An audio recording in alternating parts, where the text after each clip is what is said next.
Et si les mémoires qu'on porte ne nous appartenaient pas totalement ? La Maison 4, c'est un podcast qui propose d'explorer le transgénérationnel à travers l'astrologie et les mémoires du corps. Ici, je vous partage mes découvertes, mes avancées, mais aussi mon expérience, le tout de la manière la plus simple possible pour vous apporter des clés concrètes pour avancer vous aussi dans l'exploration de vos mémoires.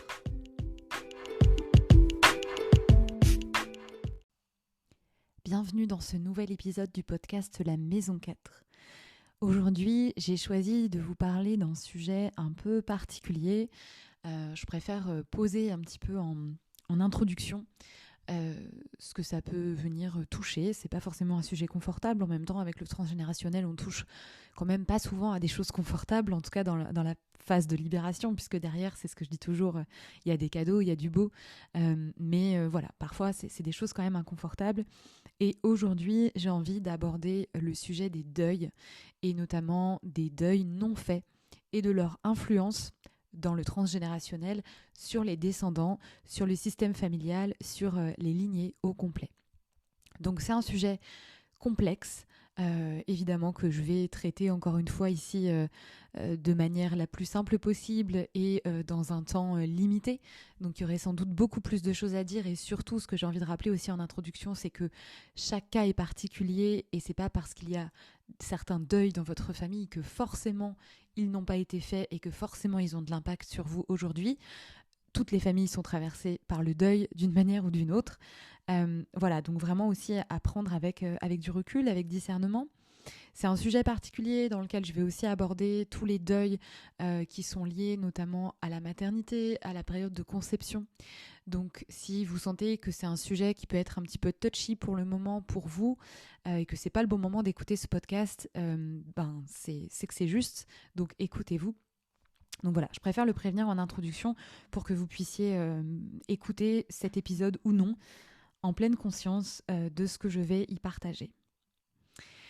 Donc, quand on parle de deuil dans le transgénérationnel, on s'intéresse surtout aux deuils qu'on va dire non faits, aux deuils qui n'ont pas été achevés pleinement, qui n'ont pas été complètement éprouvés, parce que évidemment, il y a des deuils dans toutes les familles, c'est évident, c'est le cycle de la vie.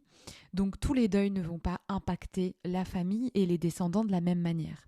Ce qui va avoir de l'impact, c'est quand le processus de deuil n'a pas abouti, n'a pas été au bout finalement, et que du coup, ce deuil, on peut parler de deuil non fait, on peut parler, alors l'expression n'est pas très belle, mais de mal-mort. Donc des personnes qui vont ensuite peut-être se transformer entre guillemets en fantômes familiaux. J'ai fait un épisode dessus si vous voulez en savoir un petit peu plus. Donc dans le deuil, on le sait, il y a plusieurs étapes au deuil qui sont reconnues. La première étape, c'est le choc, donc ça va être la phase de sidération qui normalement est relativement courte. C'est l'annonce de la mort qui va être vécue comme un constat. Et là, tout de suite, dans cette première étape, on n'a pas forcément le temps de réagir émotionnellement face à l'information qui est reçue. La deuxième étape, c'est celle du déni, le refus de croire que la personne n'est plus là. On peut rejeter l'information, on peut essayer de trouver des arguments, de contester la réalité, se dire c'est pas vrai, c'est pas possible, etc. La troisième étape, ça peut être l'étape de la colère. Donc là, on va peut-être essayer de négocier, entre guillemets, avec les entités, avec les dieux, etc., selon nos croyances, bien sûr, pour faire revenir la personne disparue.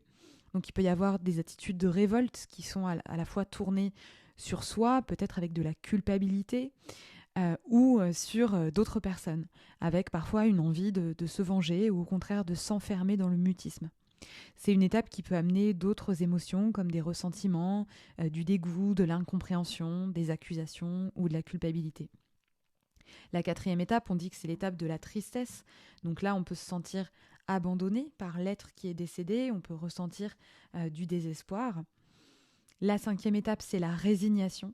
On va cesser de lutter contre ce sentiment d'abandon, on va cesser d'essayer de faire revenir l'être décédé et on va accepter que c'est la vie, que c'est une forme de destinée.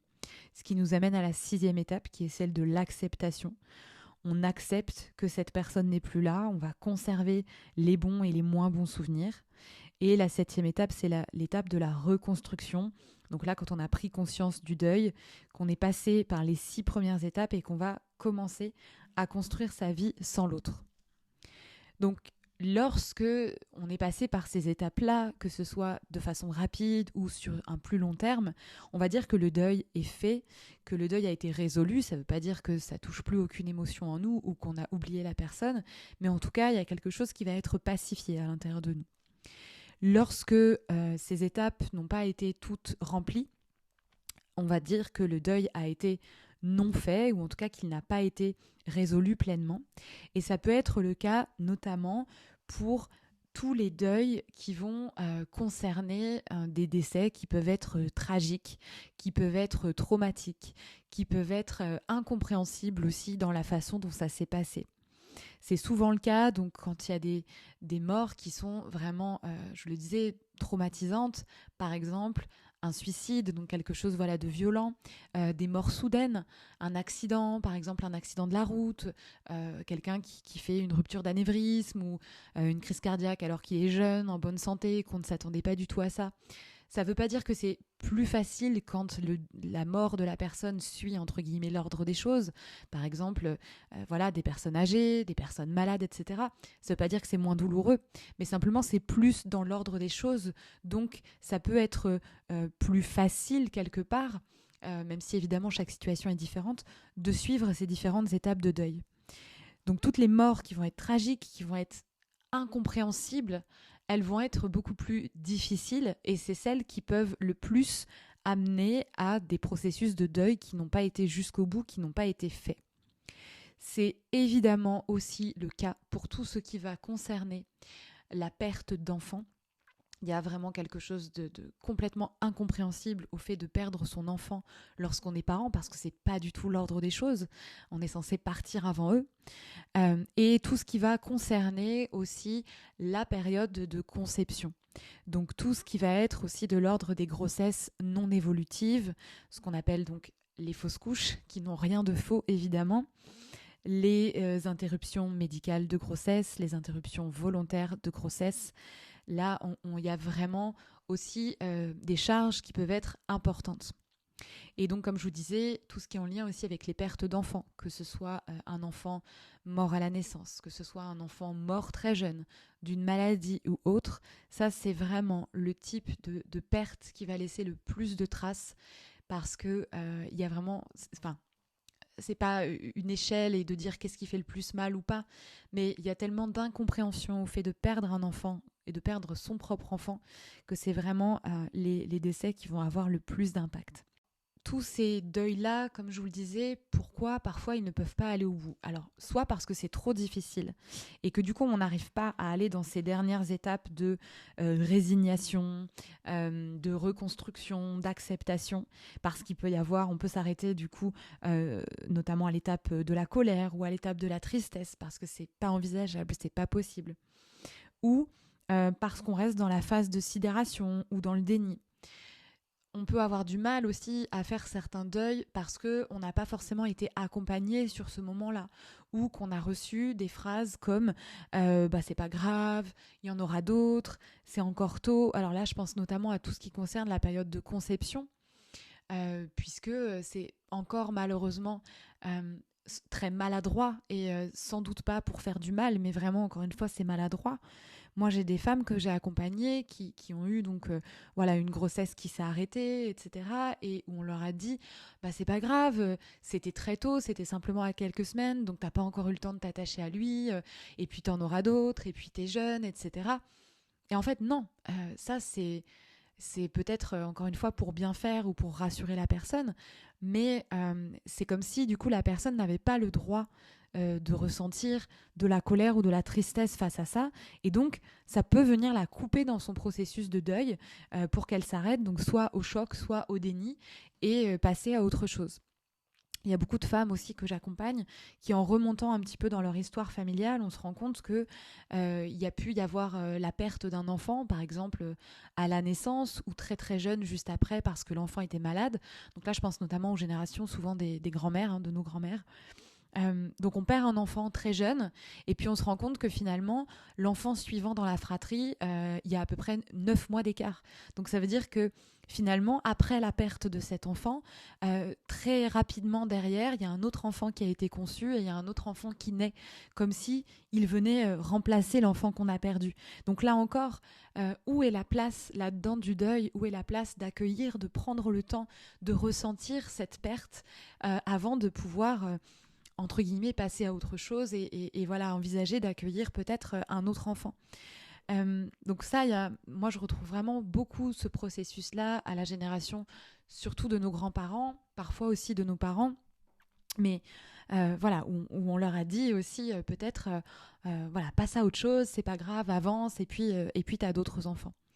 Ce qui est évident, c'est que dans ces pertes d'enfants, la relation avec les enfants qui viennent après un décès, après une perte, ne sera pas du tout la même et que ces enfants-là connaîtront toujours leurs parents endeuillés. Ils ne les auront pas connus comme des parents qui ont tous leurs enfants vivants avec eux.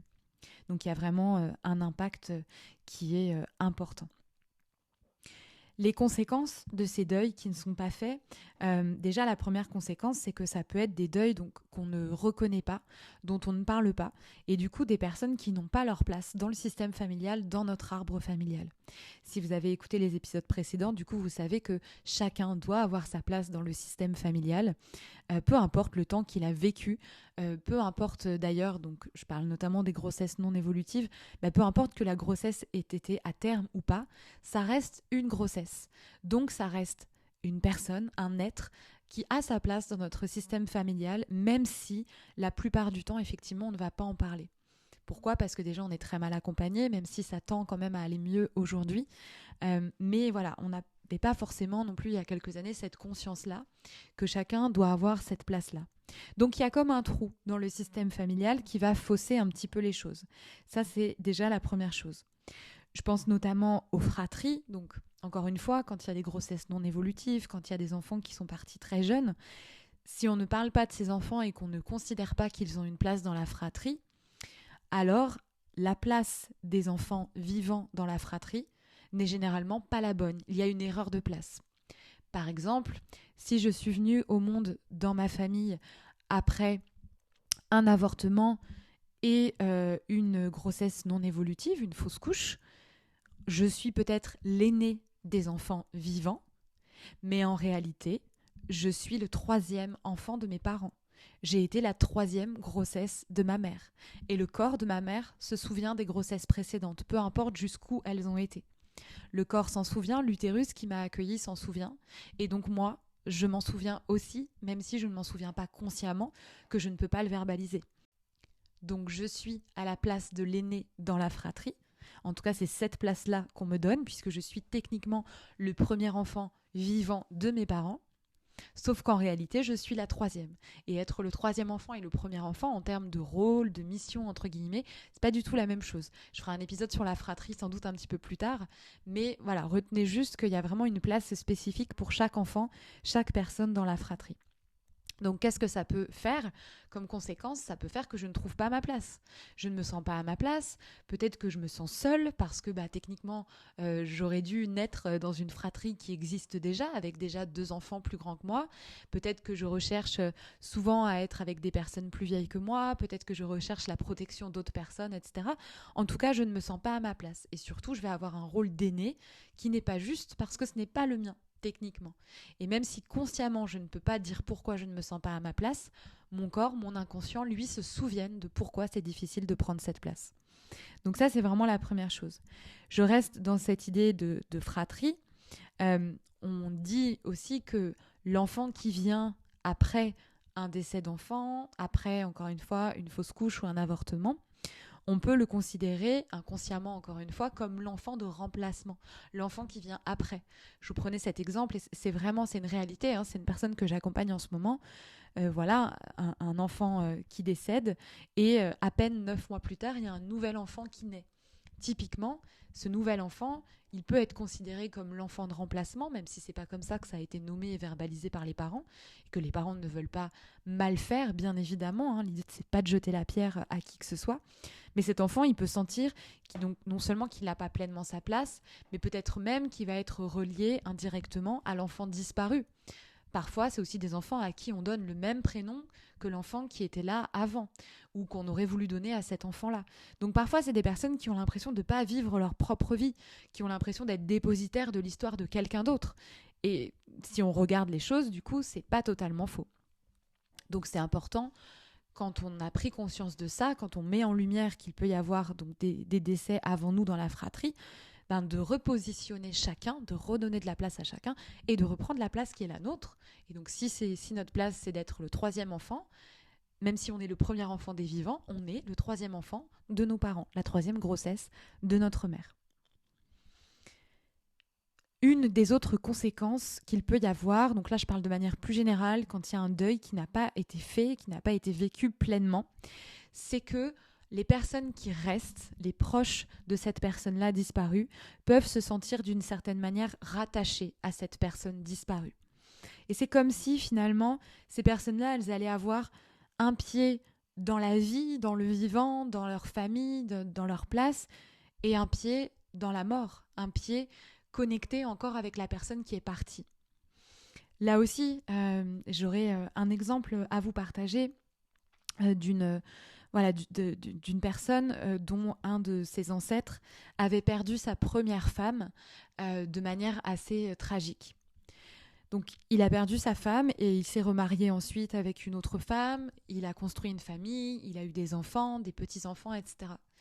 Et en fait, ce que la constellation a montré, c'est que cet homme était encore profondément rattaché à sa première femme, comme s'il y avait un lien invisible en fait qui le reliait à elle et qui faisait que s'il est encore relié à elle alors qu'elle n'est plus là, il ne peut pas pleinement se relier à la famille qu'il a construite derrière, à la femme qu'il a eue derrière. Ça ne veut pas dire qu'il ne l'a pas aimée, mais simplement, il ne pouvait pas être pleinement présent dans cette famille-là, puisqu'il était encore rattaché à la famille qu'il avait voulu construire avec cette femme disparue. Donc la constellation, c'est l'occasion d'une première part de mettre en lumière cela, donc de pouvoir, nous peut-être, petits-enfants ou descendants, prendre conscience de ça, prendre du recul et changer de regard aussi peut-être sur cet ancêtre, et puis lui permettre, si c'est possible pour lui, de pouvoir dire au revoir à la personne qui est disparue, de la laisser là où elle est, avec amour, avec bienveillance, sans couper le lien d'amour, mais en coupant ce fil qui finalement va le retenir, comme je vous disais, avec ce pied dans la mort et du coup d'être à moitié dans la vie et à moitié avec la personne disparue. Parce que du coup, ça peut être très compliqué d'investir les relations qui viennent derrière. Donc que ce soit une relation de couple, que ce soit j'ai perdu un enfant et du coup je me sens encore rattachée à cet enfant et je n'arrive pas à être pleinement présent pour les autres, ça peut vraiment se manifester de plein de manières différentes. Quand il y a beaucoup de pertes aussi dans des familles, beaucoup de deuils justement qui n'ont pas été faits, encore une fois, ça peut être parce que la mort a été tragique, a été inattendue, a été soudaine, a été traumatique. Ça peut aussi créer un grand vide à l'intérieur de soi qui peut se répercuter donc sur les générations suivantes, alors que ce ne sont pas forcément elles qui ont vécu la perte en soi, mais comme un grand vide, comme une grande tristesse, un mal-être qui peut se transmettre aussi de génération en génération, qui peut inviter à des mécanismes aussi qui vont venir combler ce vide, que ce soit par des addictions, dans la nourriture, l'alcool, les drogues, que ce soit des grands mal-être, des dépressions. Voilà, il y a toujours, comme si un petit peu il y avait la mort qui rôdait autour et qui faisait qu'on avait besoin d'aller se réfugier dans quelque chose, d'aller combler ce vide à l'intérieur de soi. Donc là encore, c'est quelque chose de général. C'est pas parce que vous avez une addiction ou quelque chose avec la nourriture que forcément c'est lié à des deuils qui n'ont pas été faits.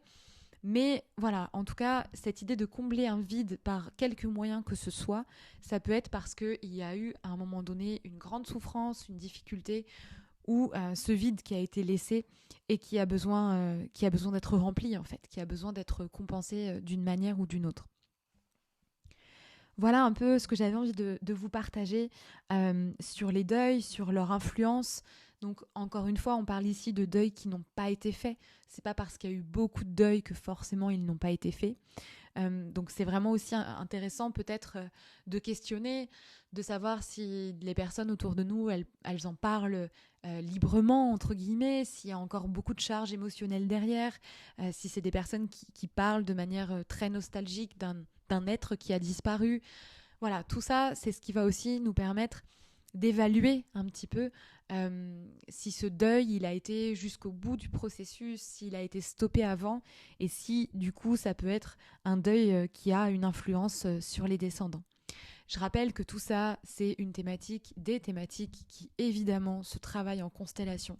La constellation, je pense que c'est l'espace vraiment le plus pertinent, le plus beau aussi, pour rendre leur place à ces personnes-là, pour reconnaître aussi ces personnes-là, pour accueillir avec amour toutes les charges autour de ces deuils qui n'ont pas été faits.